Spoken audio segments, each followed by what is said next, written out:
Persijap Jepara bertandang ke kandang dari Persipapati di pekan ke-9 ini, ataupun di pertandingan ke-8 untuk Persijap Jepara dan pertandingan ke-7 untuk Persipapati dalam lanjutan Pegadaian Liga 2 di edisi tahun 2023-2024. Nah, ini akan menjadi pertandingan yang menarik ya. BTW ini saya ambil video pas lagi match berlangsung ya teman-teman. Jadi ini pertandingan belum selesai tapi saya udah take video karena ini video sifatnya semacam preview lah teman-teman. Tapi nanti akan saya upload mungkin setelah pertandingan selesai ya. Oke, jadi dalam klasemen sementara Persijap Jepara menempati peringkat ketiga sementara Persipapati menempati peringkat ke-6. Nah, ini akan menjadi pertandingan yang sangat menarik karena ini merupakan pertandingan derby Muria juga ya. Ya, ini pertandingan akan membuktikan siapa paling jago, paling top one di antara tim-tim Muria. Oke. Nah, di grup ini ada sebanyak 2 tim dari area Muria, yaitu Persijap itu sendiri dan Persipapati. Nah, di pertandingan sebelumnya di putaran pertama Persijap Jepara ditahan oleh Persipapati di kandangnya Persijap Jepara di Stadion Bumi Kartini ya. Gelora Bumi Kartini. Nah, walaupun sebelumnya Persijap Jepara juga kalah ya melawan Persipapati dalam match friendly ya. Terhitung baru-baru ini Persijap Jepara telah melakukan match, kalau dihitung sampai sekarang melawan Persipa berarti dalam 3 bulan terakhir bertanding sebanyak 4 kali ya kalau bisa dibilang, karena friendly match 2 kali dan di pertandingan resmi 2 kali. Nah, kalau dilihat dari track record, Persijap Jepara mempunyai sejarah yang cukup panjang dan hampir bisa dikatakan Persijap Jepara ini di atas dari Persipapati.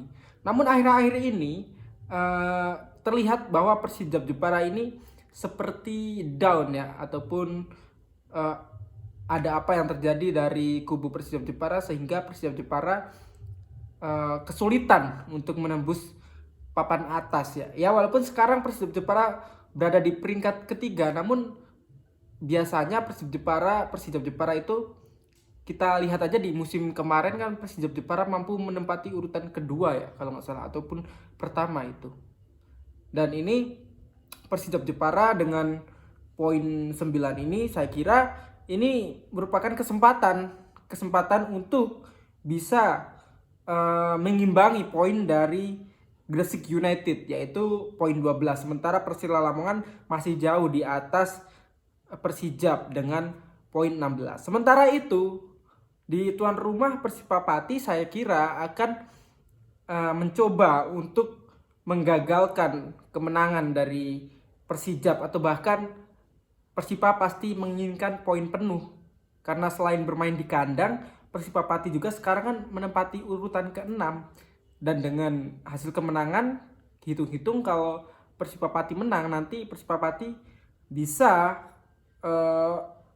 melonjak ke atas dan berada di peringkat ketiga, menggeser dari Persijap Jepara itu sendiri gitu. Dan dengan demikian ada 3 tim dengan 9 poin, Persijap Jepara, Deltras, dan Persipa gitu. Oke, kita akan bahas starting line up dulu ya teman-teman. Starting line up dari masing-masing tim. Dari kesebelasan tuan rumah ada Abirama, kemudian ada Afrizan, ada Gustur C, ada Imam Bagus Kurnia, ada Rizky N, ada Sukarta, kemudian ada Saifullah Kader, ada Fendi Ninggar, ada M Yudi, kemudian ada Yom BJ, ada Danu. Oke. Kemudian dari Persija Jepara ada nama seperti Setiadi, ada Fikron sebagai kapten ya. Karena Fikron ini saya kira salah satu pemain yang cukup konsisten juga secara permainan. Kemudian ada Iqmal Nur Samsu. Oke. Ada Iqmal Nur Samsu. Kemudian ada Haru, ada Indra Arya di posisi sayap ya seperti biasa. Kemudian ada Restu, ada Hendri Satriadi, ada Lotfi, ada Bima Wibnu, ada Rizky H, ada Basroh Alamsah. Nah, yang menjadi menarik yaitu antara kesebelasan Persipapati dan Persijap Jepara ini, kalau bisa dibilang itu sama-sama kuat di lini belakang ya, ataupun di lini gelandang bertahan lah. Itu sama-sama mengandalkan kekuatan di posisi itu ya. Sementara untuk di depan mungkin bisa dibilang Persipapati itu lebih produktif ya. Ya, terbilang pernah kan Persipapati kan pernah menang ya melawan mana ya Persipapati ya? Lupa ya teman-teman. Satu kemenangan dari Persipapati itu melawan, lupa lah. Boleh teman-teman komen di bawah ya. Persekat ya kalau nggak salah ya, Persekat. Nah, di pertandingan terakhir kemarin Persipapati itu hampir saja memenangkan laga ya, melawan Deltras kalau nggak salah. Namun di akhir-akhir itu Persipapati kecolongan di menit akhir dan akhirnya skor menjadi imbang 2-2. Dan untuk sementara Persipapati menjadi salah satu tim dengan pertandingan seri terbanyak di bawah PSDS Cilacap. Itu pertandingan yang sangat disayangkan. Kalau melihat dari track record belakangan ini, saya kira Persijap Jepara lebih diuntungkan secara mental ya, karena Persijap Jepara telah memenangkan laga sebanyak 2 kali dan seri 3 kali. Dan di putaran kedua ini terlihat Persijap Jepara seperti mempunyai semangat baru ya. Setelah di putaran pertama Persijap Jepara terlihat terseok-seok berada di papan bawah gitu. Ya, walaupun seperti itu, saya kira bukan hal yang mustahil untuk Persipapati untuk bisa memenangkan laga ini juga gitu. Tapi kalau dari kacamata saya, pertandingan ini akan berjalan cukup seru dan saling jual beli serangan ya, dan pertandingan akan dimenangkan Persijap ya. Kalau minimal kalau Persijap gak menang di sini, Persijap akan kasih hasil seri di pertandingan kali ini ya.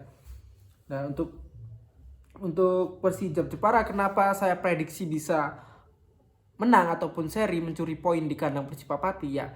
Karena menurut saya Persijap Jepara ini mereka seperti bangkit gitulah dari keterpurukan lah. Nah, ini kan seperti momentum ya dari Persijap Jepara untuk naik ke papan atas, ataupun dia menunjukkan levelnya bahwa dia berada pada level yang lebih daripada tim-tim lain gitu. Secara mentalita ataupun secara individual pemain. Kalau kita lihat secara kacamata dari pengamatan saya, dari para pemain secara keseluruhan, nah memang Persijap Jepara ini dibanding musim lalu, permainan itu lebih bagus musim lalu. Namun secara fighting spirit, saya bilang Persijap Jepara ini lebih daripada tim-tim yang lain, dan itu memang bisa diandalkan oleh para pemain Persijap dengan sangat baik ya. Dan mereka seperti mempunyai chemistry yang cukup bagus ya. Ya, walaupun kita tahu lah, teman-teman dari Persijap fans juga tahu bagaimana cara Persijap bermain itu sangat-sangat kurang menghibur ya dari putaran pertama. Namun di putaran kedua ini semoga Persijap Jepara bangkit dan mampu menghibur para penonton ataupun Persijap fans, sehingga secara prestasi ataupun secara semangat supporter untuk mendukung itu jauh lebih baik di putaran kedua ini, dan mampu lolos untuk ke 12 besar ya teman-teman, ke 12 besar Liga 2 di edisi kali ini, dan nanti bisa beranjak ke Liga 1. Oke. Nah, untuk Persipapati jangan berkecil hati ya. Kalau menurut saya Persipapati dalam pertandingan ini memang ini pertandingan yang nggak mudah ya. Namun misalkan nih Persipapati bisa mencuri poin ya, satu aja ini cukup bagus ya, karena dia akan naik ke, nggak naik sih, dia akan tetap berada di peringkat 6 namun baru 7 pertandingan, sehingga itu sangat menguntungkan. Dan nanti ketika nanti melawan tim-tim lain harus dimanfaatkan dengan baik, terutama pertandingan-pertandingan kandang gitu. Persipapati minimal dapat poin buat Persipapati, dan bertahan di Liga 2 juga udah cukup oke sih menurut saya untuk Persipapati, karena bisa dibilang kan Persipapati ini tim debutan ya, walaupun bukan debut di tahun ini, tapi kan bisa dibilang Persipapati tim-tim baru lah yang ada di Liga 2 ini. Jadi untuk supporter, saya kira Persipapati harus tetap semangat dan nggak usah terlalu menuntut prestasi ya buat Persipapati ya, karena ya itu seperti saya bilang, karena Persipapati lagi belajar nanti dari klub-klub Liga 2 ini, supaya nanti toh kalau bisa masuk ke Liga 1 bisa lebih konsisten dalam hal secara finansial, pemain ataupun apapun itu dalam persepak bola nasional. Oke, jadi sampai jumpa di video selanjutnya. Terima kasih telah menonton.